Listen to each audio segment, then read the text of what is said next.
大家好，下面我们一起来看一下这道题，因式分解（括号1减 a 的平方）（括号1减 b 的平方）减去4倍 ab。我们看一下这道题该怎么去因式分解呢？像这样的，我们一般都是用我们的平方差公式或者是完全平方公式。你看我们现在的话有没有公因式？没有，对不对？能不能找到完全平方公式？也找不到，平方差公式也找不到，因为这里也不是一个完全平方。所以说现在没有办法，我们只能把这个括号给它打开，打开之后我们再去想办法给它配成完全平方或者是平方差公式。好，我们一起来写一下。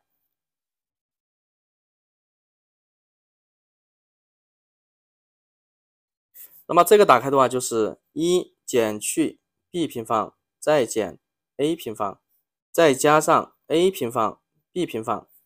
好，这里是减去 4ab。好，我们一起来找一下有没有完全平方公式或者平方差公式。你看这里的话有 b 平方 a 平方，我们只需要一个 2ab 是不是就可以构成一个完全平方公式？而这个地方是不是有一个 4ab？ 所以说我们可以把这个 4ab 拆分成 2ab 加上 2ab。 好，我们写一下啊。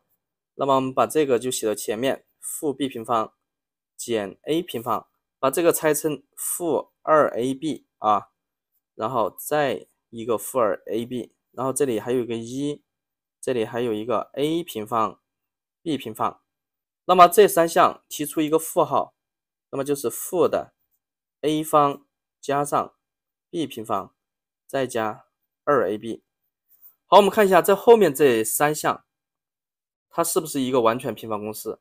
你看这个的话相当于是 abg 的平方，这儿相当于是不是又是一个 2ab， 然后这儿是不是有个1，实际上这后面也是一个完全平方公式，我们把它写在括号里面啊，加上 ab a 平方 b 平方吧减 2ab 再加上1。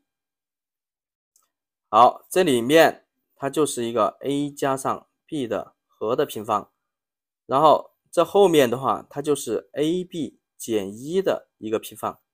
到了这一步我们再看一下怎样进行因式分解。你看这里是一个完全平方，这里是不是也是一个完全平方？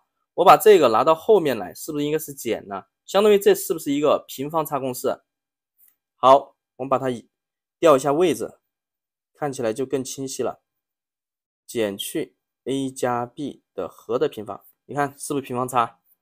然后直接套公式就行了。ab 减1加 a 加 b 乘 ab 减1减 a 减 b。 好，到这一步的话我们再观察一下还能不能进行因式分解。很明显这里不能进行了啊，这里也是，所以说我们最后的结果就是它了。好，如果说你还有其他不同的方法，那么请在评论区和大家分享一下，感谢大家。